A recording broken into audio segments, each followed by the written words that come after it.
ఎన్నికల వేళ శ్రీకాకుళం జిల్లాలో వైసీపీకి గట్ షాక్ తగిలింది.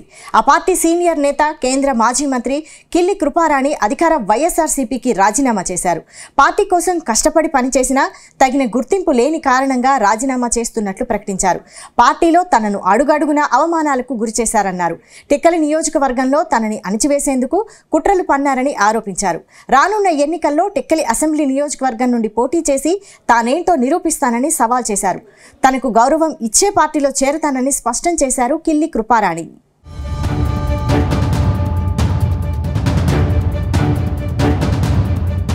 కిల్లి కృపారాణి ఉత్తరాంధ్ర రాజకీయాల్లో తనకంటూ ప్రత్యేక గుర్తింపు తెచ్చుకున్న నాయకురాలు. ఉమ్మడి ఆంధ్రప్రదేశ్లో కాంగ్రెస్ అధికారంలో ఉన్నప్పుడు ఆమె తన ఉనికిని చాటుకున్నారు. ఓటమెరుగని నేత ఎర్రన్నాయుడిని ఓడించి రికార్డు సృష్టించారు. కేంద్ర మంత్రిగాను పనిచేశారు. రాష్ట్ర విభజన పుణ్యమా అని ఆమె పొలిటికల్ భవిష్యత్తు ఒక్కసారిగా అయోమయంలో పడిపోయింది. ఈ నేపథ్యంలో 2019 ఎన్నికల ముందు ఆమె వైసీపీలో చేరారు. టికెట్ వస్తుందని ఆశించి భంగపడ్డారు. అయినప్పటికీ వైసీపీలోనే కొనసాగారు.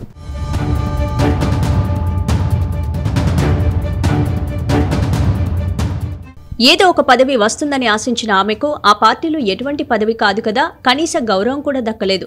దాంతో ఇప్పుడు ఆమె అధికార పార్టీ వైఎస్ఆర్సీపీకి రాజీనామా చేసి అందరికీ షాక్ ఇచ్చారు.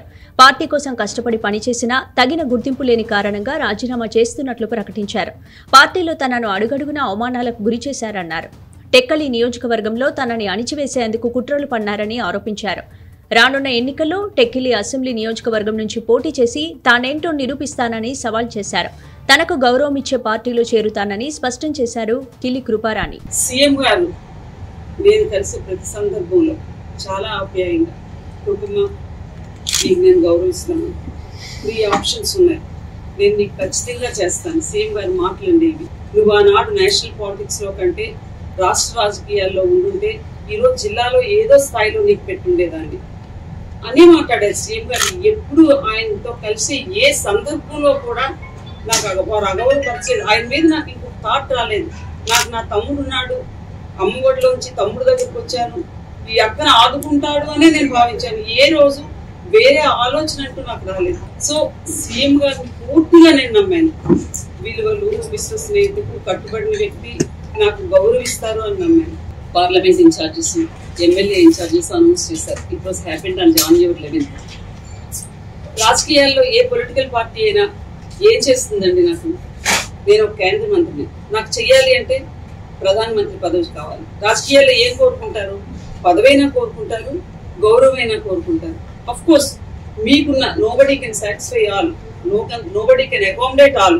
నేను అన్నది ఏంటంటే మీరు నాకు ఇవ్వలేకపోయారు. మీరు నాకు ప్రామిస్ చేశారు, 3 ఆప్షన్స్ ఉన్నాయన్నారు, మీ మనసులో స్థానం ఉందన్నారు, నువ్వు రాష్ట్ర రాజకీయాల్లో ఉండు అన్నారు, నా కళ్ళెదురుగా ఉండు అన్నారు. నేను నమ్మాను. నా రాజశేఖర రెడ్డి కొడుకు, నా పెద్దన్న కొడుకు, నా చిట్టి తమ్ముడు నాకు గౌరవిస్తాడు, నాకు ఆహ్వానిస్తాడు, నన్ను ఆదరిస్తాడు, పూర్తిగా నమ్మాను.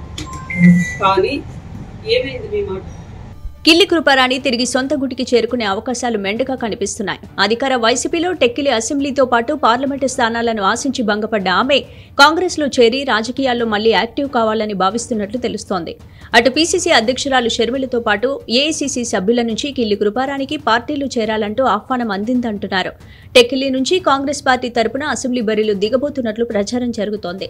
తెలంగాణకు రానున్న కాంగ్రెస్ అధినేత రాహుల్ గాంధీ సమక్షంలో ఆ పార్టీ కండువా కప్పుకునేందుకు సిద్ధమవుతున్నట్లు తెలుస్తోంది.